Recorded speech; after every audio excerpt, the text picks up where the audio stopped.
Are you tired of getting stomped out on all your trades, feeling like you're always on the wrong side of the move? Well, you're not alone, because 98% of traders are failing because they are missing this key ingredient to profitable trading. And that, my friends, is the ability to read supply and demand properly by tracking the footprints of the largest institutions in the world and trading alongside them rather than against them. In today's video, I'm going to show you how me and thousands of my students use this secret framework to consistently be on the right side of the trade and maximize profits. We're going to cover everything from understanding the core principles of supply and demand to tracking the footprints of the largest institutions so we can predict their next move, and exactly how I personally set up my trades to make huge gains every week in the markets. Before we get started, I just wanted to offer you access to my exclusive Wolfpack Discord group that's now based on WAP. Basically, what you're gonna get in here is something I call the Quantum Cipher Report. This allows you to steal and copy all of my trades and learn my exact trading system.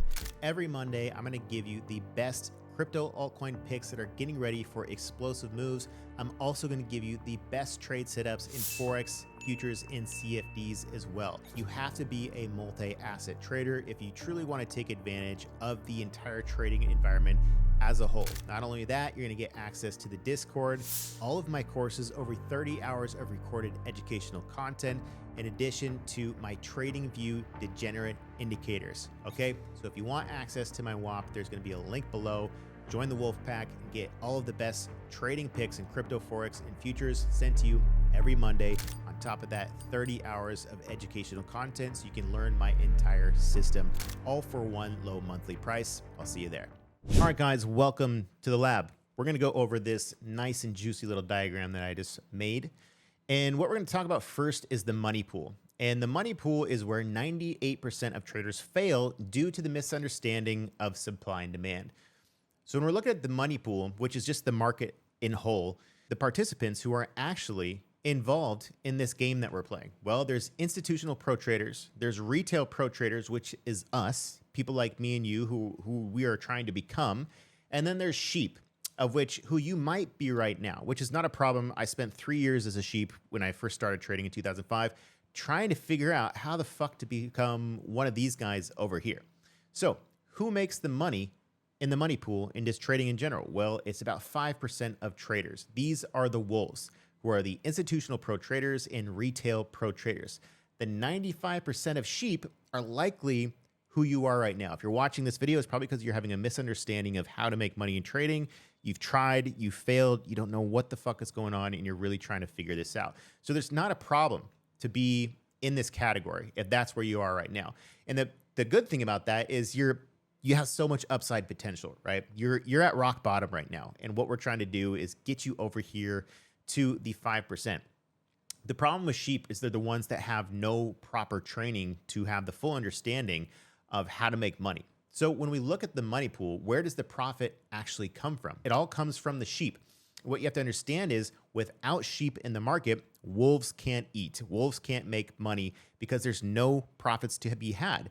If there was no sheep or just dumb money being flown into the market and deposited into the market, wolves would be competing with wolves. And that makes it much more difficult to actually profit. But with such an abundance of sheep continually depositing money into the markets, it makes it much easier for wolves to pull money out of the markets because there's so much lack of knowledge. And all it is this a gap in knowledge and a wealth transfer from sheep to wolf. So how exactly does this work? Well, there's about 2 to 5% of wolves in the market, 95 to 98% of sheep. Wolves get properly trained through mentorship or other programs, what have you. Then the sheep just FOMO in, try to account flip, try to turn $100 into $10,000 very, very quickly. They bet way too big, don't understand risk management, and start fantasizing about that Lambo lifestyle that you see in all these forex traders' Instagram pages without having any real logic of how to actually make that happen, right? So this is what happens. Both sides deposit money into the money pool. Now everyone is competing on the open market. And on the other side, after the trades are closed, wolves exit the market with profits taken from the sheep. The sheep exit with absolutely zero money, and they basically just donated money to the money pool. Now the sheep have multiple questions to ask right now. One is, do I just want to quit and call it a day? Like, this is bullshit. Nobody's really making money. All these forex guys are scammers, and they're just doing whatever, and I have no idea how to do that. Okay, so they can quit. Or they can continue to be sheep and it's like, you know what, maybe I just was doing it a little bit wrong. I'll try again and FOMO in and just bet it big again and try to just flip my account. Or they can decide to get mentorship and then try to get over into the category of the 2 to 5% wolves, get properly trained, deposit money back in the money pool. And this cycle just repeats itself over and over again, where the wolves continually siphon money out of the market. And all that's really happening here is just a wealth transfer from a knowledge gap. The sheep have no idea what's going on. They're betting big. They're risking everything, trying to turn a small amount of money into a large amount of money. And the wolves are just like, okay, snap, snap, snap, snap, snap. Thank you for your deposit. I will take that. And that's all that's happening. It's just a wealth transfer. And all it is just a lack of knowledge. Okay. NOLEDGE, however you want to spell that. Just a lack of knowledge. It's a knowledge gap. So sheep are clearly buying and selling at the wrong levels, and the wolves are buying and selling at the right levels. So that's exactly what we're going to talk about. Is how do you become a wolf and buy at the right levels instead of the wrong levels, okay? So let's just get into kind of the basics of what exactly is supply and demand when we're actually talking about this, okay? So supply and demand is simply just zones of balance or imbalance of price, where balance equals stability between buyers and sellers, and imbalance is aggressive buying or selling out of that stability. So when we look at this, we can draw these zones of an area of balance where we have a lot of these candles, which are called like doji candles or hammer candles or shooting star candles. They're basically candles with small bodies and wicks on either side. And price is basically just kind of flatlining. Rather than seeing aggressive selling like these large candles, that we're seeing sideways where the buyers and sellers are actually neutral. Imbalance is when we see a massive aggressive buying to the upside or massive aggressive selling to the downside outside of these zones. We're essentially breaking out or breaking down outside of the areas of balance. Now, that zone can be considered an area of supply or demand. In the area of demand down here, we know it's an area of demand because it would take a large accumulation of buyers all at once to push price out of this level. And we know that the biggest institutions in the world, especially in the world of like forex, they're the only ones with enough buying pressure to cause a candle that powerful. So we know that at this zone where price previously was balanced and then all of a sudden became imbalanced as price rapidly fired out of that zone, we know that it took a lot of money and a lot of capital for that to happen. And it's the same thing that goes on the downside for selling. We know that to see a big candle like this, it took a huge amount of buyers to make that happen. Now we know that this is an area where there's going to be more sellers if price actually returns in that zone. We know that this area is going to be an area where there's going to be a lot of buyers if price returns back into that zone. Retail traders cannot push price out of balance. Only institutions can. And that's what we call footprints, okay? So what exactly is our goal? Well, it's to track the footprints of the largest players in the game so we can follow in their footsteps, since we know they will have the most impact on price. So as we can see, when we have areas of balance, we know that these are footprints, but they only become footprints if we see a large boost or a large aggressive candle outside of that area. And that's what we would call a footprint, okay? Because even though they push price outside of that zone, it's very difficult to get all their orders filled at once. So we can assume that they still have a lot of buy orders down here if price returns, okay? And we can also assume that if this price goes into this zone of balance and then out of balance, we can assume that they have a lot of orders left to be unfilled at that level, okay? So if we look at what happens here, this would be an example of price returning to that level, tapping into it, and then explosively coming out of it because, well, there's multiple things that happen here. One, we know that the institutions still had a lot of buy orders there. And also retail can also come in and help push price because if you understand supply and demand, you would now know that this is a footprint. So now, while we have no idea why they did what they did at this first zone, we now know that they have a footprint there that we can track. And now retail traders who properly are trained and understand supply and demand will have buy orders in this zone, and then we can all push this thing back up, and that's where we actually make the profit. We almost rarely never make profit on this push right here because we don't know. Unless there was another footprint back here that we could understand, then we have no idea why price came out of this zone.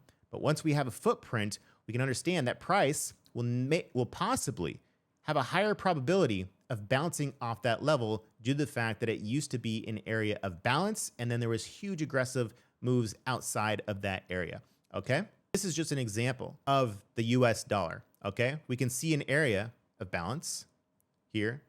This is an area of balance up here, and once price returned to that area, what happened? It hovered in that area for a little bit, but then skyrocketed outside of it. We can see price coming rapidly outside of it. Once price returned into this footprint up here, price rapidly declined outside of it. Now, price actually went and dropped to new lows below this level, okay? And then created a new footprint down here, of which then created a new footprint up here. Now, when price returned back into this zone, what happened? Skyrocketed out of it. What happened when price returned into this footprint? Came all the way back down. When it came back and retested into this zone, what is happening now?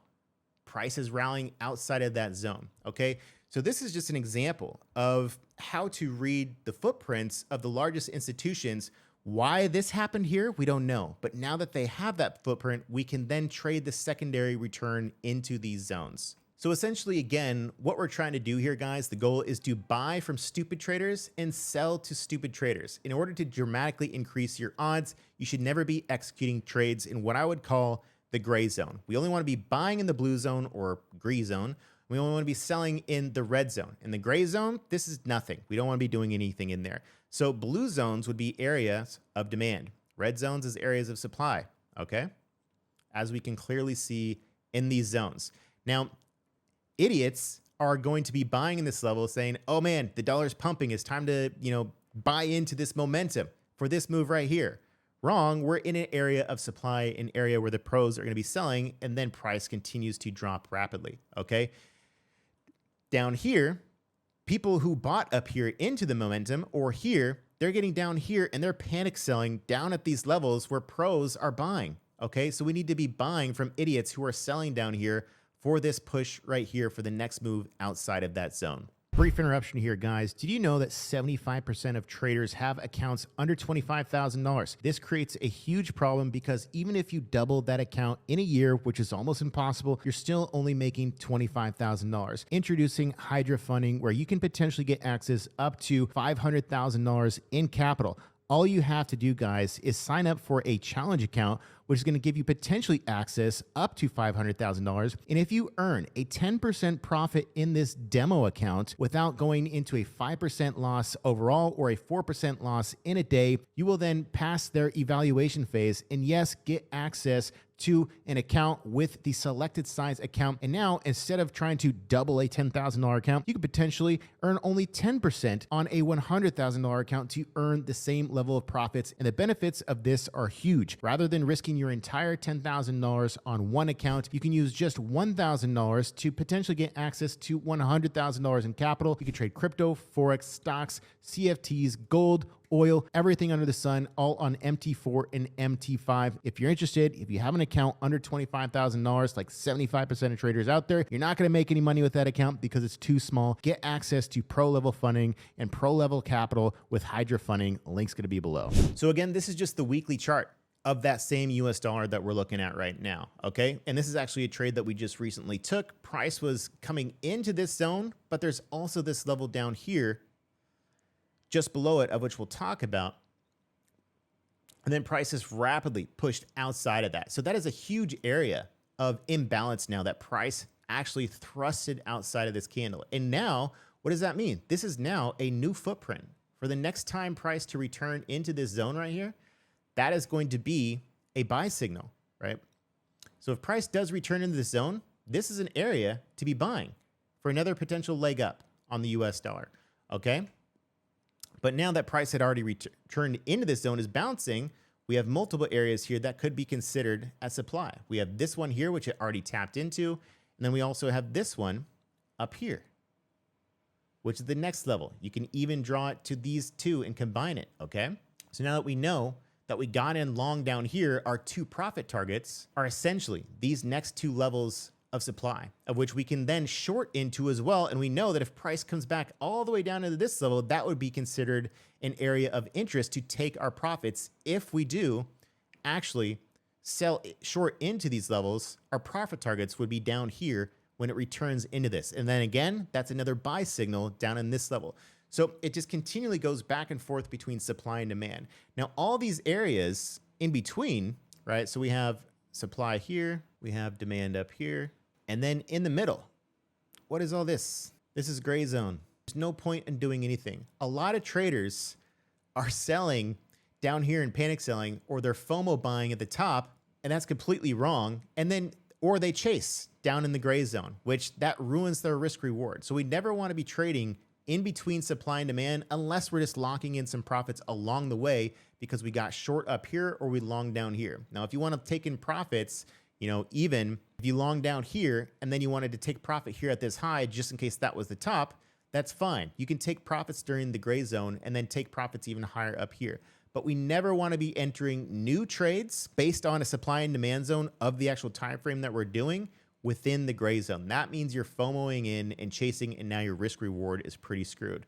Okay, so we want to be buying from idiots and we want to be selling to idiots. That is basically the principle of what we're trying to do with supply and demand. All right, guys, let's talk about the types of candles that we're going to be looking for in supply and demand, just to really get down to the nitty gritty of what we're looking for. How to identify candles that make up supply and demand zones. One, we need to look for the balanced candles. This is where buyers and sellers are neutral. Typically, they're going to be either dojis or shooting stars. Essentially, a doji is just a body like this and wicks on each side, just like this right here.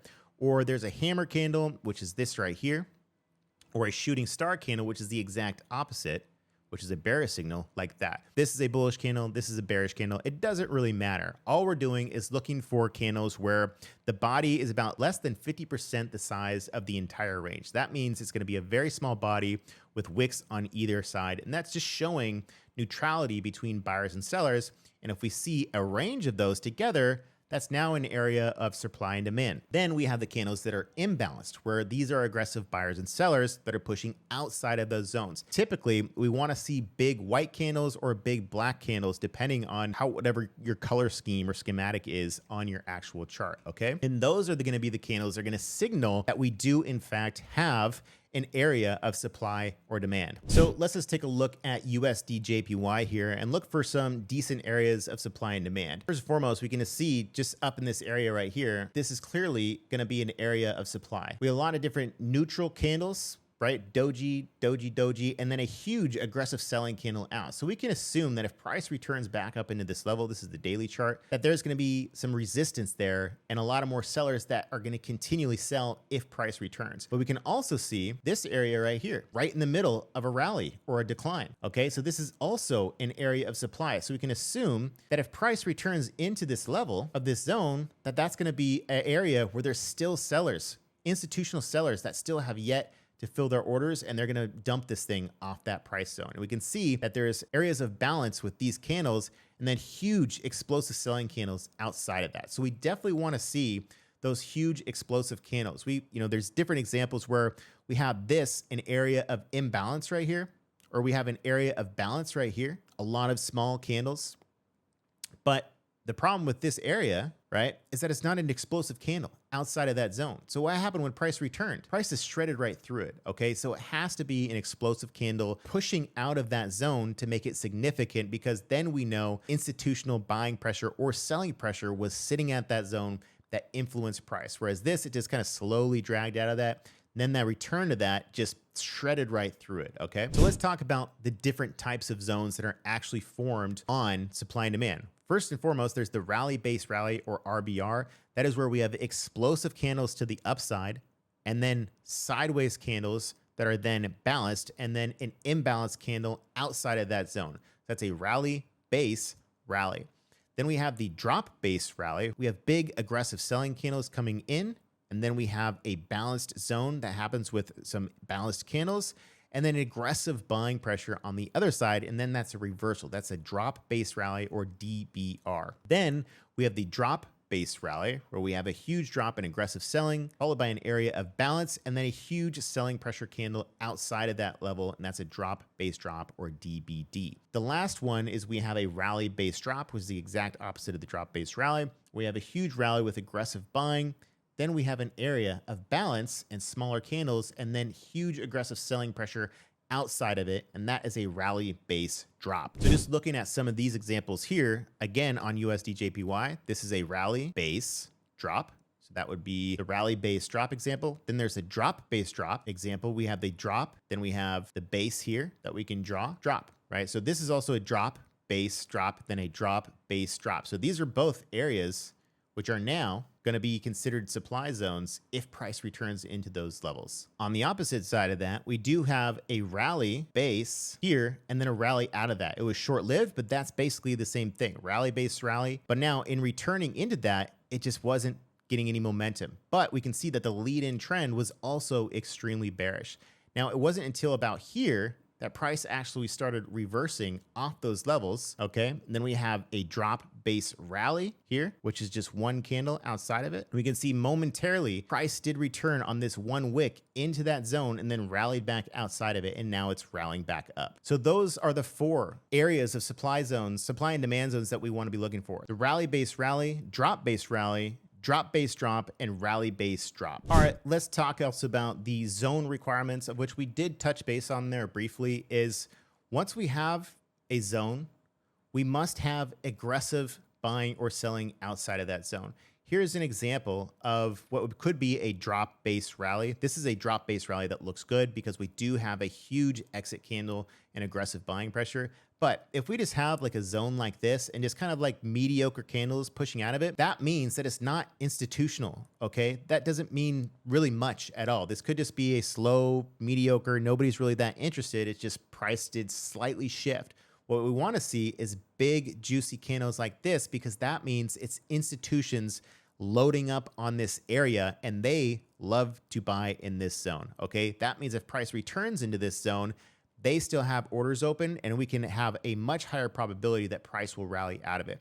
But if it's just a slow, mediocre move outside of that zone, a return into this zone doesn't really mean much because there isn't institutional buy orders lined up here that will then support and defend this price. Okay, so that is why we must have these huge exit candles outside of that zone, because if we don't, there's not institutional backing, and that basically means it's just not a footprint and not a valid zone, and it's much more likely to just shred right through that level. So if you're buying into this zone, you're likely just going to take a loss rather than seeing something like this where price exits strongly outside of that zone. All right, guys, next we need to talk about drawing the zone. Whether you want a high reward or a low reward, it's really up to you, and you got to test. You're probably going to do both. I use both, just depends on how I'm feeling about the chart. So we can either enter at the body of the candle or enter at the wick. And basically what this does is kind of give you a framework for how to make your entries based on if price was going to return in that level, right? That's really what we're trying to do, is figure out what are we going to do if price does return to this zone. Because obviously there is the zone that we draw from the top to the bottom. But if you want to increase the RR, aka risk reward of this trade, you can enter at the body, okay? This is going to give you more profits if that entry does get filled. Now, you can enter at the wick, which is going to give you a higher probability of getting filled, but lower return on the successful trade. You can enter right here at the top of the highest wick of the actual base of that area of balance, okay? So your entry would be here. Your stop would be down here below the actual low of the range. Here, your entry would be here, and your stop would be somewhere down here below the low of the range. So you can see, if this was the same exact trade, down here, you would be entering slightly lower. So that means the distance between your stop and entry is going to be smaller, which increases the RR. The distance between your entry and your stop is going to be much bigger. That means you have a much wider zone here, which not only increases the probability of getting filled, but you're going to have a lower return because the distance between your entry and stop is wider. Okay, but sometimes price maybe only comes in to like right here and then bounces out of it and never actually gets into this zone. This happens quite a bit. Whereas in this zone, you do have a higher reward, but sometimes price maybe only just dips slightly into that zone and then bounces out, and you never even get a trade at all, right? So you have to decide, which one do you want? Do you want a higher probability of actually being part of this trade, or do you want to lower the probability of being part of this trade, but if you do, you get a higher return? So let me just show you on the chart of what that would actually look like and why this actually works this way. All right, so let's just take a look at NZD USD. This is US dollar daily chart here. and just taking a look at an example of how that might work where your risk reward might actually be a little bit higher. If we look at this, we have an area of a drop base rally, okay? Big explosive candles outside of that, so we know that institutions probably have a footprint right here that we could then potentially trade for a bounce. So we can enter this right here, right? If we draw the top of the wick to the lower of the range here, and we open up an actual long position here, stop, let's say, down below it. Let's say the stop is at the low right there. We can draw this across. We can see the RR here, let's say, and then we wanted to trade this all the way up into this zone. That would give us a 5.32 risk reward ratio. But what if we wanted to, make this a little bit higher reward in our favor, and rather than entering at the top of the wick, we want to enter right here instead. Okay, so we went from a 5.32 risk reward ratio, meaning that for how much we're risking, we're going to earn 5.32 times more of that. But if we make this a little bit more in our favor and actually go to the body of the candle, look at this. This can now turn into almost double that, or like 50% more, to a 7.3. We'll now earn 7 times more rather than 5 times more on our RR, simply by just adding a little bit of push here, because that reduces the distance between our entry to stop. So the smaller distance between you have your entry and stop, the higher RR the trade is going to be, but the less likely you're going to get filled on that position, okay? Because price might only dip into that level. So you're going to take less trades. You guys are going to miss. But if you do hit those trades, that's where you see the huge RRs, because you can see that just 2x'd the amount of money that you could be potentially making, where before you're going to make 5 times your money, now you could potentially make 7 times the amount of money that you're actually risking per trade. So that is just a decision that you have to make, whether or not you want to increase the probability of actually just being part of this trade, or actually just going for that big win, because that's where those big juicy gains can come into play. All right, guys, next up, let's talk about some confluences, things that make these footprints more reliable. First and foremost, if you see a fair value gap on the actual imbalance exit candle, that makes it a lot more clear that this is a very powerful actual candle out of that zone, okay? A fair value gap is essentially just a space of uncharted territory on a candle between the top highest range of the wick prior to the candle and the lowest range of the candle following that.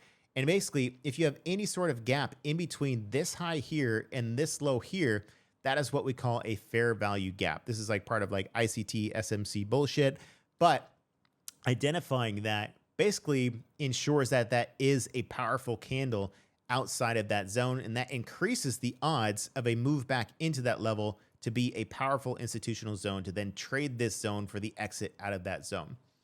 The next one is what we would call a flip zone.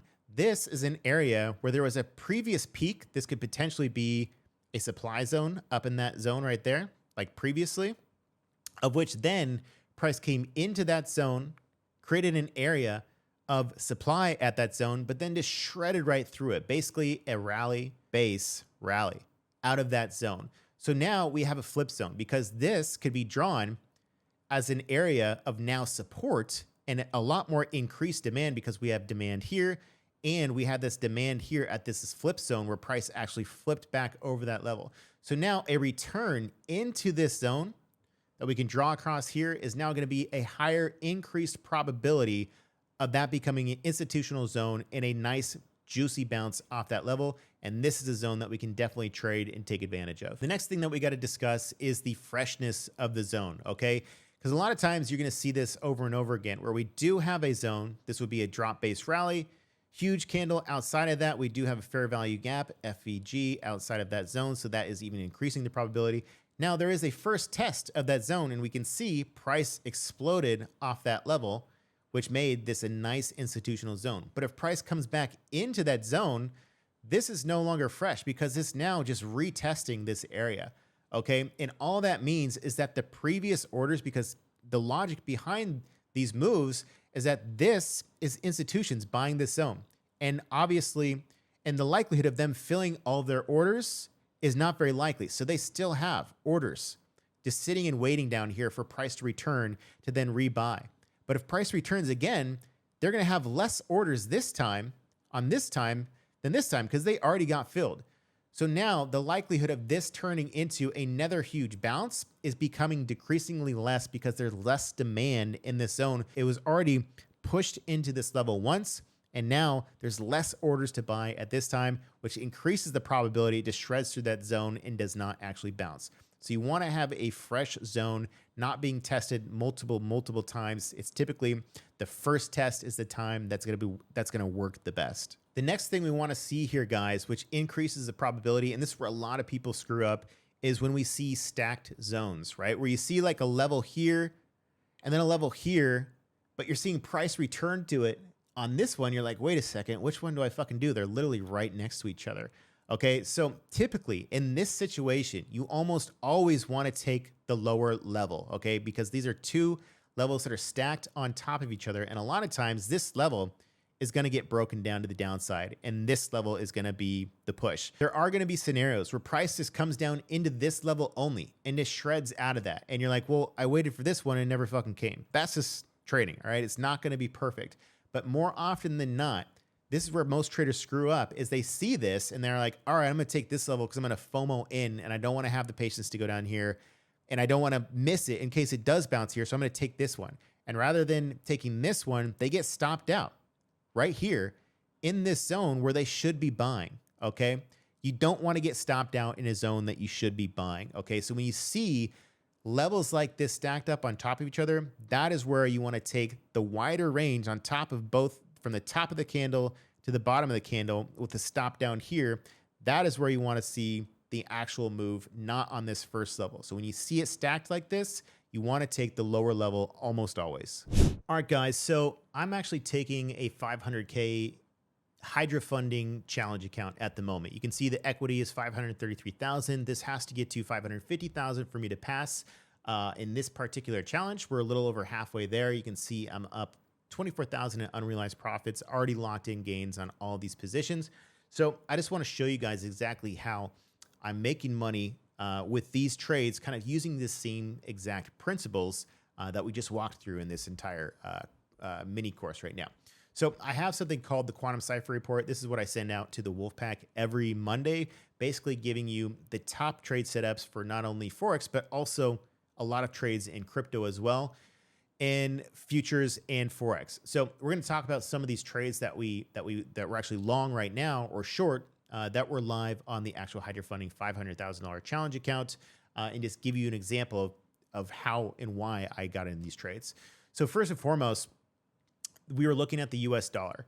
And when you're looking at like Euro USD, NZD USD, USD JPY, anything with a USD pair in it, you're basically essentially trading the US dollar. So the best thing you could be doing is analyzing the US dollar. And we can see here, looking at the US dollar, first and foremost, we can go to the weekly chart and look for some significant zones that we have here. So let's just look at this, okay? For one, we have this weekly zone right here. And then we also have on the weekly, this zone right here. And you'll see why this is significant. Even though this doesn't have an area on the weekly chart of indecision or candles that are a little bit more balanced, as this just bounced, dropped, and then instantly bounced with a relatively strong candle. This is a much more clear area of demand to potentially be buying into. But we'll see when we break this down to now the daily chart of what that looks like. And we'll talk about something that we just learned based on this stacked example right here, okay? So when you look at this right here on the US dollar, we can see this zone that we can draw, that was the weekly. We can even break this down a little bit more cleaner on the daily. We have the top of the wick here down to the bottom of the wick. That is the demand zone. And if we just use that zone right there, that could be troublesome, okay? Because we can draw this across. Say if we were looking to trade this right there, and we can see that if you did enter at the top of the wick here, and then the bottom here, and then you have a stop somewhere down below it, right? You could have easily been stopped out at the bottom right there. And that would have been extremely frustrating to be stopped out of a beautiful bounce right out of that zone. And how you mitigate that is, okay, is there a level below it that is stacked? And there is. We can see here on the daily chart, right? We have the top of the wick of the candle, the bottom of the wick of the candle, then the explosive candle out. And we can draw this across here. And now we can see how that is a much safer zone that we should be trading, where now, rather than using this zone of where you could be getting stopped out down here, where you should be buying based on this stacked level, now your entry essentially would be here, stop down here, and now you're taking advantage of this whole move. Rather than if you stacked it, if you did this one on this zone, your entry would be here, stop down here, and it's very likely you could have gotten stopped down on that trade and then watched this thing just absolutely shred without you. So it's almost in all cases, you want to take the lower level below it because that is where there's going to be a stronger area of demand and probably price being manipulated to stop everyone out below there and then actually take the move up. Okay, so I didn't trade the US dollar because we don't have the US dollar pair, DXY at Hydra Funding. But what you can do is trade other pairs outside of that that are also a USD base pair. So if we look at Euro USD, of which you can see we did short here.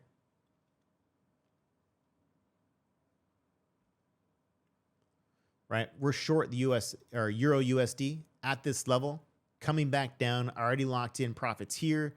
I locked in profits here. Now I have moved my SL to here, and I would like to see price come all the way back down into here because you can see that this is a demand zone, huge explosive candle outside of it, and you can see that price even has bounced off this level, right? Price came right into that zone and started to bounce slightly. But there's also this zone here of imbalance and explosive out of it. So I would like to take my profits down there. You could also say that's kind of a stacked level, right? Where we have this level and then just below it, another level. And then I actually want to go long on this down in that zone as well after I shorted that. So that is Euro USD, currently short still. But let's just take a look at the chart of how that kind of came into fruition. If we want to look at the weekly chart here. This was also a similar situation where we had this zone right here on the weekly, right? But if you took that first level on the weekly, what's going to happen? You're likely going to get stopped down because just above it is another level. Same exact thing as the US dollar. And you can see almost how this is an exact mirror of the US dollar because this is the Euro USD, but the US dollar also had this candle on the weekly chart at this zone. But then just above it, or actually below it, because that was a long position, there was this zone. Now, the weekly is a little bit less clear, but when we break this down to a daily chart, we can see that we can draw this zone here with price like this. But then if we take this one, the low of the wick to the high of the wick here, and then draw that across and see how that actually played out, we can see that that was actually the perfect entry on here. Okay, now I didn't catch this move, but I caught it on the secondary test into that zone and then caught this move to the downside. As you can see, the entry here was right about here. After it dumped down to here, then retesting this zone, I got in right here. It did do a little bit of a retest before finally coming back down. But you can see this level right here had that push right above it. Again, you don't want to get stopped out of a level when there's a level right above it where you should be actually selling. And so that is the stacked level that we can see coming into fruition, and then finally the move to the downside. And now when you're looking for TPs, because we can do this, TPs is in take profits, what are the actual zones that we're looking at here? We can see here, here's a zone, but there's also a zone just below it. So you could even take this whole zone, like even take the closing of the candle of this one, and then the lower of the candle. Now, this is going to be an area where we're potentially going to be buying because the zone here. There is even a zone here, but there's already two right here. So this is a third zone down here. And in this situation, once you have two, that's the kind of initial zone that you want to be watching. So for me, on this short, the ideal opportunity to be locking in profits is right in this zone. But I don't know that for sure, so I want to look for areas to be locking in profits along the way. So even if we look at the daily chart here, this was a zone that I wanted to be taking a profit because you can see this was also a flip zone, right? Breakout here, come back down, retest, then rip. I took profits here. I took profits here. I want to take profits right here. And then I definitely want to take profits down here and then even go long, of which you can see I do have an order to take my profit finally down here at this zone. And I also have an order to go long at this zone for the secondary push outside of that zone. So all I'm doing is just flipping back and forth between supply and demand zones using these exact same principles. So that was Euro USD. What's another one we want to look at? USD JPY, which is also an example here of which we do have this zone right here. If we look at the weekly chart, actually get rid of all these zones. You can see USD JPY. You can see I did actually get stopped out right here on this push because I didn't actually cover myself enough on this, but I did get back in, and now we're shredding this thing all the way up here. Locked in profits here, locked in profits here, locked in profits here, and now I'm still long, just continually moving my SL up, my stop loss, as we push into that zone. Currently still up about 4,000, but I've already locked in a significant amount of profits on this trade. So let's just take a look at the analysis of USD JPY. If we look at the weekly chart here, we have this zone right here, okay? Boom. Huge explosive candle outside of that move. Stop slightly below it, of which I was a little bit too slightly below that zone, right? And I did get stopped out on the weekly chart. So that's weekly demand. You can see price came right into that zone and has just shredded outside of it. If we break this down to the daily chart, we can either do something like this, and that would even increase your probability. Or if you wanted to go like here, right, the body of the candle to the low of the candle. Now, that is going to increase your risk reward on this to earn a higher profit. But you can see that this is likely to get stopped out if you do it too much. But if you take a wider zone, like on the weekly chart here, and consider this your zone, now that you have this wider zone, that induces that your stop should be significantly lower below that zone, right? Because you want maybe like about a quarter of your zone, 30 to 40% of your zone. That's about how low you should put your stop below it. So if your zone is this small, right, then 30 or 40% of that zone is going to be right here. But if you're taking a wider version of that level, like on the weekly chart, your stop is going to be lower, okay? And that increases the probability of you not getting stopped out, right? When you're going for big R or those like 10 to 1 risk reward ratios, that dramatically increases the probability of one, you not even taking the trade, or two, if you do take the trade, you just get stopped out. So it's almost always better to take a wider range with a wider stop. That ensures you have more wins. You're going to have a higher winning probability, but you're not going to see those huge 10 to 1 risk reward ratios. You're going to see more like 3 to 1 to 5 to 1 risk reward ratios. Okay. So we can see what happened here. I did get stopped down in that first trade, but then take a look at this. We can see price action, and I'll show you the before and after screenshots because I have all the before and after screenshots because I give out the alerts for the setups before they actually come into fruition. So after this push came back down in here, which was also at this level that was still basically covered by the weekly zone, we can see I said, hey guys, if this dumps back into that level, I want to buy. And it happened the exact second day after that candle came into that zone and then is absolutely shredded out. So you can see that actually executing on the chart. Me initially getting stopped out here, enter here, stopped out here, but then on that secondary candle, I said, hey guys, if this dumps back into this new demand zone that just got created, because that was the imbalanced candle outside of this drop-based rally, price came into that zone briefly, then shredded outside of it, and we can see then price has absolutely crushed it outside of that zone. We can see the actual report that I sent out on the Quantum Cipher here on this live trade. I said, okay, we're going long. We're going to be getting in at this price, and this was the chart that was actually sent out.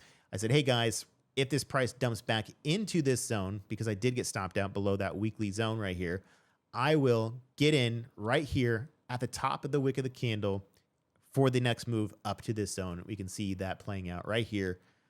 as we speak into that zone. And now I'm still this long, right? I will stay long as long as it just holds up above the next demand zones, and it is currently right now.